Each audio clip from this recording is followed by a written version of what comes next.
Hello friends, आज हूँ तमने अमृतसरना फेमस आलू कुलचानी रेसिपी बताऊँ छूँ। मित्रों, मैं सादा कुलचानी रेसिपी तमने बतावी छे, पण आ कुलचामां आज हूँ बटाकानुं स्टफिंग भरीने आलू कुलचा बनावीश। तो चालो हवे आपणे रेसिपी स्टार्ट करीशुं।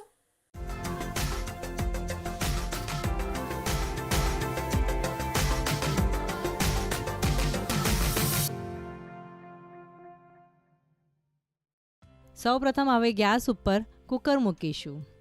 एमां 5 થી 6 बटाका मूकीशुं।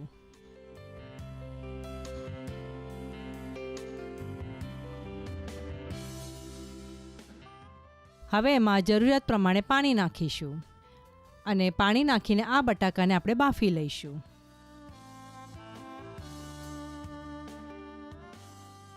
कुकरने ढांकण लगावीने 2 થી 3 सीटी वगाड़ी लईशुं। ચાલો મિત્રો, હવે આપણે કુલચા માટેનો લોટ બાંધી લઈશું। તો આ માટે કઈ કઈ સામગ્રી જોઈએ એ આપણે જોઈ લઈશું। 2 કપ મેદો, 2 થી 3 ટીસ્પૂન દહીં, half teaspoon baking powder, 1 teaspoon ખાંડ, સ્વાદ પ્રમાણે મીઠું અને જરૂરિયાત પ્રમાણે પાણી લઈશું। હવે આપણે કુલચા માટે લોટ બાંધીશું। 2 કપ મેદામાં હાફ ટીસ્પૂન બેકિંગ પાવડર,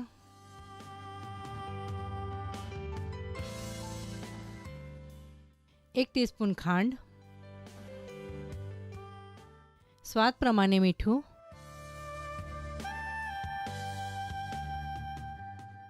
2 થી 3 ટીસ્પૂન દહીં,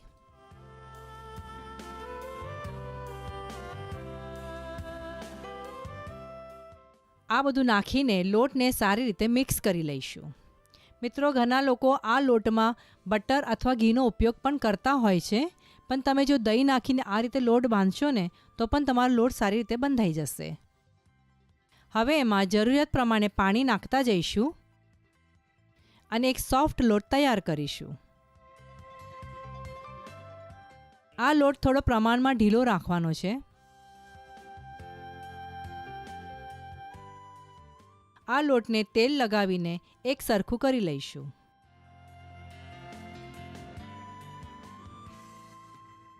આ લોટને ફરીથી હાથની મદદથી સારી રીતે મસળી લઈશું।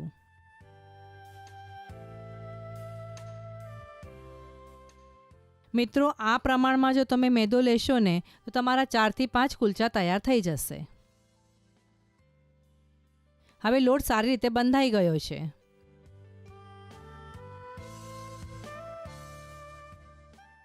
આ લોટને હવે આપણે મલમલના કપડાથી અથવા કોટનના કોઈ પણ સોફ્ટ કપડાથી ઢાંકીને 1 કલાક માટે રેસ્ટ થવા દઈશું।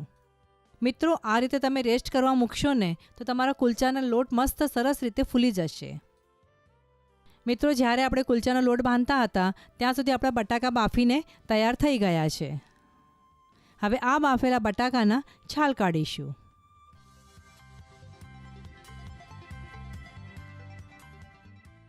હવે આ બાફેલા બટાટાની છાલ કાઢીને તૈયાર છે। હવે આપણે આલુ કુલચા માટેનું સ્ટફિંગ તૈયાર કરીશું। તો આ સ્ટફિંગ માટે શું શું જોઈએ એ આપણે જોઈ લઈશું। 1 ઝીણી સમારેલી ડુંગળી, 2 થી 3 ઝીણા સમારેલા લીલા મરચાં, 1 ઇંચ ઝીણું સમારેલું આદું, થોડા ઝીણા સમારેલા લીલા ધાણા। હવે આમાં જોઈતા મસાલા જોઈ લઈશું। હાફ થી 1/4 ટીસ્પૂન હળદર પાવડર, 1 ટીસ્પૂન લાલ મરચું, 1 ટીસ્પૂન ધાણા જીરું, હાફ ટીસ્પૂન ચાટ મસાલો, હાફ ટીસ્પૂન ગરમ મસાલો, હાફ ટીસ્પૂન આમચૂર પાવડર અને સ્વાદ પ્રમાણે મીઠું લઈશું। હવે આ બટાકાને આપણે મેશ કરી લઈશું। આ રીતથી મેશરથી પણ તમે મેશ કરી શકો છો અને મેશર ના હોય તો હાથની મદદથી કરી લઈશું। બટાકા સરસ રીતે મેશ થઈ ગયા છે। હવે બધી સામગ્રી ધીરે ધીરે આપણે નાખતા જઈશું। 1 ઝીણી સમારેલી ડુંગળી,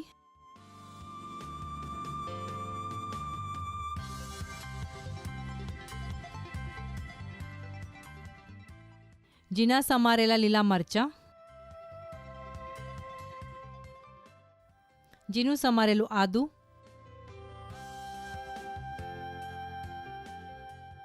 હવે મસાલા નાખીશું। હાફ થી 1/4 ટીસ્પૂન હળદર,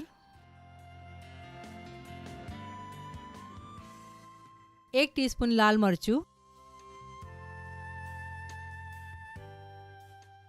1 ટીસ્પૂન ધાણા જીરું, 1/2 ટીસ્પૂન ચાટ મસાલો,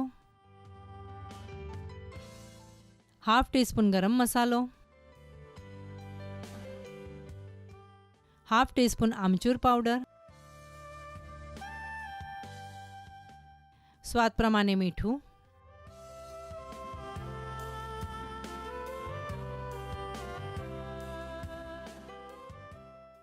અને ઝીણા સમારેલા લીલા ધાણા નાખીશું. હવે આ મસાલાને બટાકામાં સરસ રીતે મિક્સ કરી લઈશું.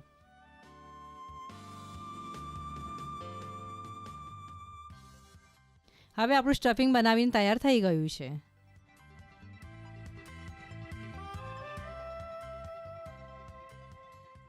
એક કલાક પછી તમે જોઈ શકો છો આપણો લોટ કેટલો સરસ ફૂલી ગયો છે.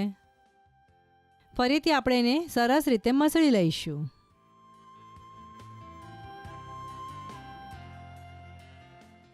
હવે આ લોટમાંથી આપણે એક મીડિયમ સાઇઝનો લુઓ તૈયાર કરીશું.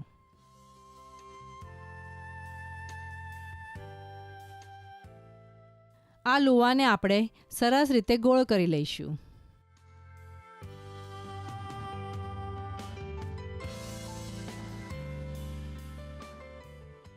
હવે પાટલા ઉપર આપણે આ લુવાને મૂકીશું. ઉપરથી થોડો સૂકો મેદાનો લોટ લગાવીને એને ડસ્ટ કરીશું અને પછી આપણે હાથની મદદથી ધીરે ધીરે થાપતા જઈશું. મિત્રો, તમે વેલણથી પણ કરી શકો છો, પણ લોટ જો થોડો સોફ્ટ હોય તો તમે હાથથી આ રીતે કરશો ને તમારો કુલચા બહુ સરસ તૈયાર થશે.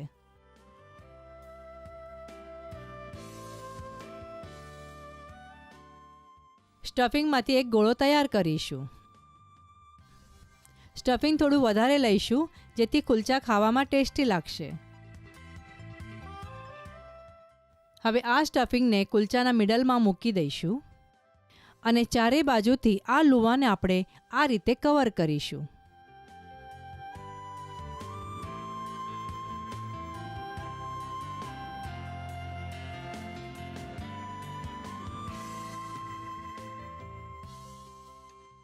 આ રીતે પછી એને હાથની મદદથી થોડું ફ્લેટ કરી લઈશું.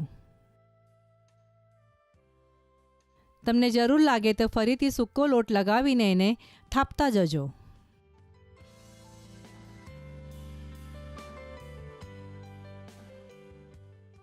મિત્રો, આ કુલચા બનાવવાના એકદમ ઇઝી છે.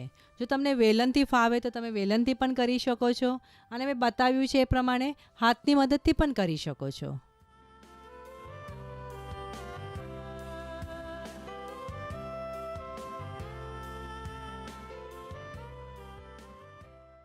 હવે ઉપરથી થોડી કલોંજી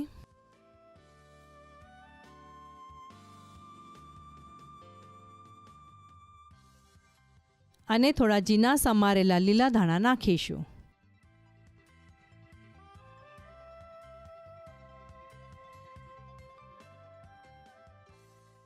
હવે એને હાથથી થોડા પ્રેસ કરી દઈશું જેથી કરીને તમારી કલોંજી અને લીલા ધાણા વ્યવસ્થિત રીતે સ્ટીક થઈ જશે. આ પ્રોસેસ પણ તમે વેલણથી કરી શકો છો.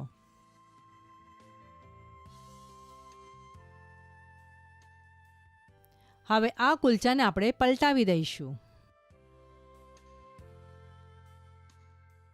અને ઉપરની બાજુ ઉપર થોડું પાણી લગાવી દઈશું.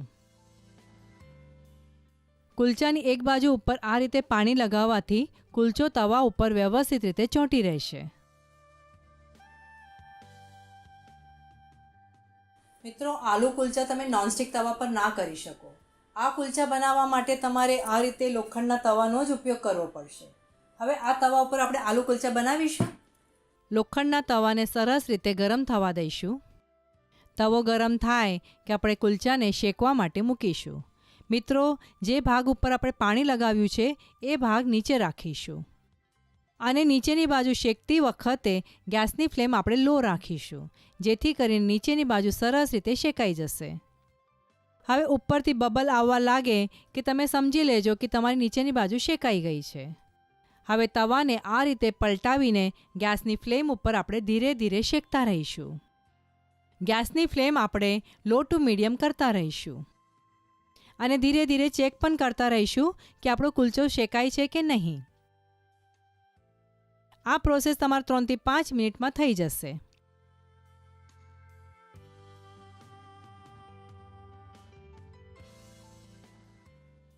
આપણા કુલચા આ પ્રમાણે ઉપરથી ગોલ્ડન બ્રાઉન થવા જોઈએ.